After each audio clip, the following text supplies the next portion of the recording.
Arabumva Kiranga bakamugereranya n'Imana ariko sivyo.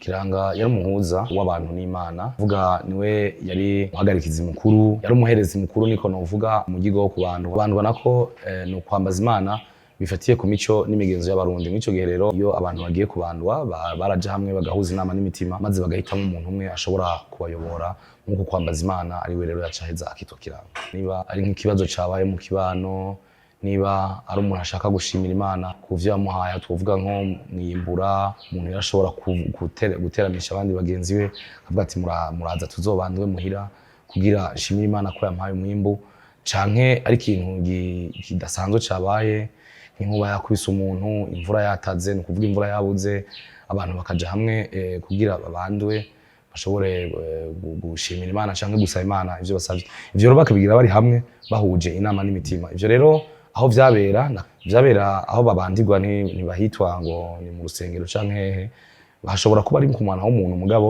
barinze baje kuhagirira uwo mugirwa ngo haca hitwa mu gitabo, abo mu rutabo, mu gitabo. Mbere ivyo bibanza vyari mu ntara zose zigize Uburundi kuko abarundi bose bari basanzwe babandwa, barambaza Imana bagashimira Imana ku vyo yabahaye canke ivyo yabakoreye, bagasaba Imana iyo hari ivyo bakeneye ko Imana yabafasha, ndetse ari n'ibibateye ubwoba. Bakabandwa n'ivyamyeho mu mico n'imigenzo y'abarundi, ata kintu na kimwe novuga ko umuntu cabimubuza kuko wari ugirwa n'abarundi ndetse n'abandi bo mu karere k'ibiyaga binini, tuvuga nko muri za Kongo, mu Uganda, mu Rwanda, bose barahuzwa n'uwo mugigo wo kubandwa.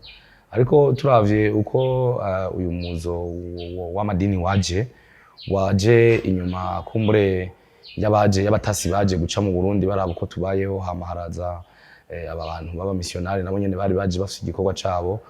Ubiravye nibaza ko jewe ku bwanje ntaco nobivuga kuko ari kibi, kuko uretse ko gusa amadini yo yaje abantu bakoresha inguvu, twovuga nko mu bice bitandukanye aho amasengero ya mbere yubatswe wasanga ari ahantu hari ibitabo bikomeye, ari ahantu bahurira kubandwa.